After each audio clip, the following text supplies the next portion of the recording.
비밀보장 예외사항이다 라고 보시면 되겠죠. 비밀보장 예외사항. 자, 이 비밀보장 예외사항을 거기 있는 1번부터 5번까지 5개 안에 밑에 보면은 양가로 이름 범죄 행위가 나왔고, 그 다음에 그 밑에 보면은 범죄 행위가 위법 행위가 되겠죠. 그 다음에 두 번째 자살이라는 부분이 있는데 위에 5개 다 포함되어 있는 거예요. 그래서 5가지 정도만 정리를 하시면 됩니다. 자, 첫 번째가 법률에 의해서 위임된 경우입니다. 법률에 의해 위임된 경우.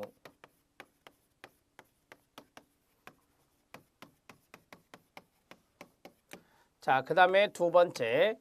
자, 두 번째는 전문적인 어떤 자문, 전문적인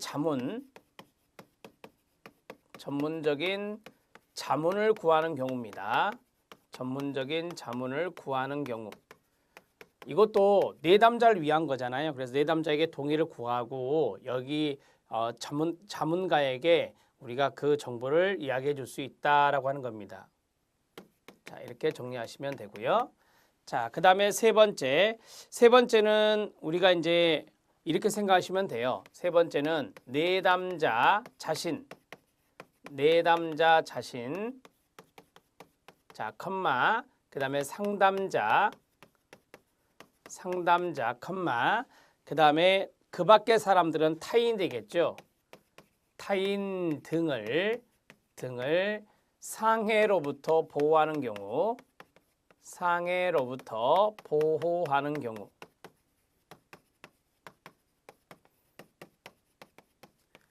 상담자가 상해를 입을 수 있습니다. 타인이 상해를 입을 수 있습니다.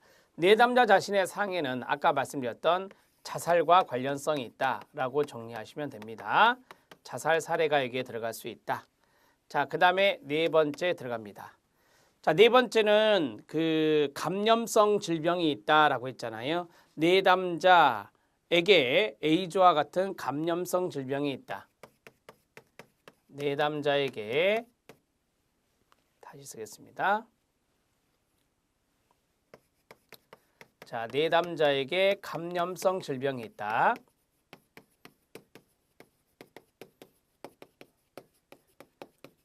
질병 있는 경우가 되겠습니다. 자, 마지막 5번째는 범죄 행위와 같은 위법 행위 계획을 밝혔다라고 했죠. 5번째는 내담자가 범죄 행위의 계획을 밝혔다.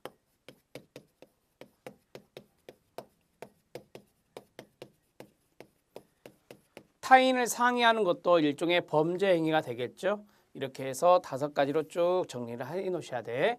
왜냐하면 5가지를 쓰시오 이렇게 나올 수 있어요. 그러면 이걸 여러분들이 써 놓으셔야 되니까 서술에서. 자, 여기에서 이제 필요한 절차가 있다라고 했습니다. 예외사항을 적시했기 때문에 거기에서 필요한 절차는 뭐냐? 필요한 절차. 자, 첫 번째는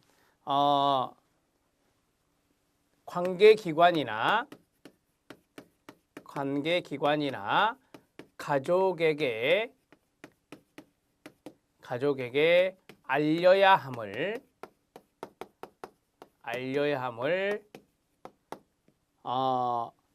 내담자에게 이야기를 해야 되겠죠. 내담자에게 이야기하고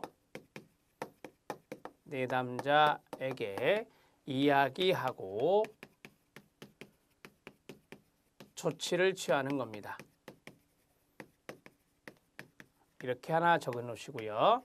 자, 그 다음에 두 번째는 내담자를 도와줄 수 있는 관련 전문가가 있을 수 있겠죠. 그래서 의뢰할 필요가 있다. 내담자를 도울 수 있는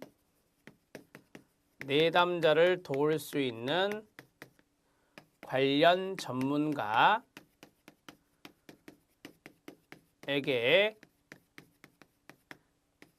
자, 의뢰하는 것이 좋다라고 했습니다. 그래서 이제 내담자가 적절한 도움을 받을 수 있도록 해야 되겠죠. 자, 의뢰함이라고 해서 끝내시면 되겠습니다. 자, 이게 이제 상담자가 해야 될 적절한 조치 2가지가 되겠습니다. 비밀보장의 예외 사항과 그 비밀보장에 대한 예외 일어났을 때 상담자가 어떠한 조치를 취해야 되느냐, 그 내용이 이제 실기에서 출제가 된 겁니다. 자, 이제 성적 관계 밑에 기출문제 확인 학습이 있습니다. 상당히 많은 부분이 있는데요. 상담의 윤리적 갈등 해결 단계가 있습니다. 1단계부터 7단계까지 있는데요. 자, 밑에 정리를 한번 보시면 상담에서 나타날 수 있는 윤리적 갈등의 해결 단계라고 했습니다. 첫 번째가 확인이라고 하는 것이 있죠. 현 상황에서 문제점이나 딜레마를 확인한다라고 하는 것이 있고, 그 다음에 고찰이 있습니다. 관련 윤리 강령이나 법 규정을 살펴본다. 이게 고찰이 되겠습니다. 자문이 있습니다. 한 사람 이상의 전문가에게 자문을 구하는 게 자문입니다. 그 다음에 결정인데 다양한 결정의 결과를 열거해보고 결정한다라고 했습니다.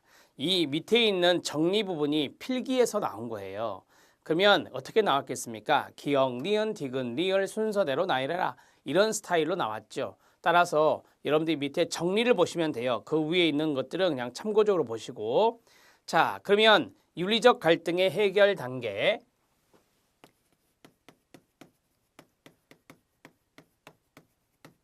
윤리적 갈등의 해결 단계가 있다. 자, 이것을 이제 4단계로 제시를 하면 확인을 하라. 자, 그 다음에 고찰을 하라. 자, 그 다음에 자문을 구하라. 그 다음에 결정하라 라고 했습니다. 이 네 가지로 이제 정리가 이루어질 수 있겠습니다. 자, 제1단계를 보면 현재의 문제점이나 딜레마를 확인한다 라고 했습니다. 자, 문제나 딜레마를 확인한다 라고 하는 것입니다. 문제나 딜레마, 윤리적인 딜레마를 확인하는 것이 되겠습니다. 1단계에 이 내용이 나와 있죠. 숨겨져 있는 잠재적 쟁점들도 확인하는 것입니다. 자, 1, 2단계를 우리가 이제 확인으로 보시면 되겠고, 그다음에 문제에 대한 일반적인 지침을 기술하고 있는 윤리강령이나 법규범을 살펴본다 그랬습니다. 그게 이제 고찰에 해당될 수 있겠습니다. 자, 윤리강령이라든지 법규범을 살피는 것입니다. 법규범 등을 살피는 것, 이런 것을 우리가 고찰이다 이렇게 보시면 되겠습니다. 위에 보면 3단계가 이게 들어가고요. 4단계는 문제에 대해 다양한 관점들을 파악하기 위해 여러 기관의 자문을 구한다라고 했습니다. 자, 여러 기관의 자문을 구하는 게 말 그대로 자문이 되겠습니다. 자, 기관이나 전문가 등에게 자문을 구한다라고 했어요. 자문 구함 이렇게 하면 되겠죠.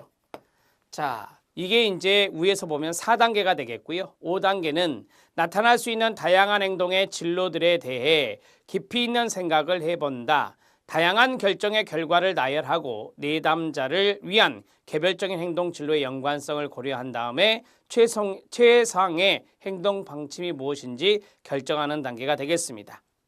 자, 그러면 다양한 결정의 결과를 자, 이렇게 하면 돼요. 다양한 대안이 있을 건데 그 다양한 대안을 열거하고 고려한 다음 그것을 결정하면 되겠죠. 자, 이러한 것들이 이제 마지막 결정이 되겠습니다. 그래서 윤리적 갈등의 결정 단계에 해당되는 해결 단계에 해당되는 결정까지 내용을 말씀드렸습니다. 자, 그 다음에 두 번째, 기록 및 녹음의 보관과 양도입니다. 청소년 상담사 윤리강령 중에서 청소년 상담사는 내담자에게 전문적인 서비스를 제공하기 위해 상담 내용을 기록하고 보관합니다. 청소년 상담사는 기록 및 녹음에 관해서 내담자의 사전 동의를 구해야 됩니다. 청소년 상담사는 면접 기록, 심리검사 자료, 편지, 녹음, 녹화 테이프, 기타, 문서 기록 등 상담과 관련된 기록을 보관하고 처리하는 데 있어서 비밀이 보장되어야 합니다. 청소년 상담사는 내담자의 동의 없이는 상담의 기록을 제3자나 기관에 공개해서는 안 됩니다. 당연한 이야기죠. 청소년 상담사는 내담자와 보호자가 상담 기록의 삭제를 요청할 경우 법적 윤리적 문제가 없는 한 삭제해야 합니다. 상담 기록을 삭제하지 못할 경우 타당한 이유를 내담자와 보호자에게 설명해 주어야 합니다. 5번 별표. 6번 청소년 상담사는 퇴직, 이직 등의 이유로 상담을 중단하게 될 경우 기록과 자료를 적절한 절차에 따라 기관이나 전문가에게 양도해야 합니다. 자, 여기까지 정리가 됐는데 이거는 이제 필기에서 출제가 된 것들이에요. 그래서 이것들은 쭉 읽으시면 됩니다. 청소년 상담과 관련되어서 출제된 적이 있습니다.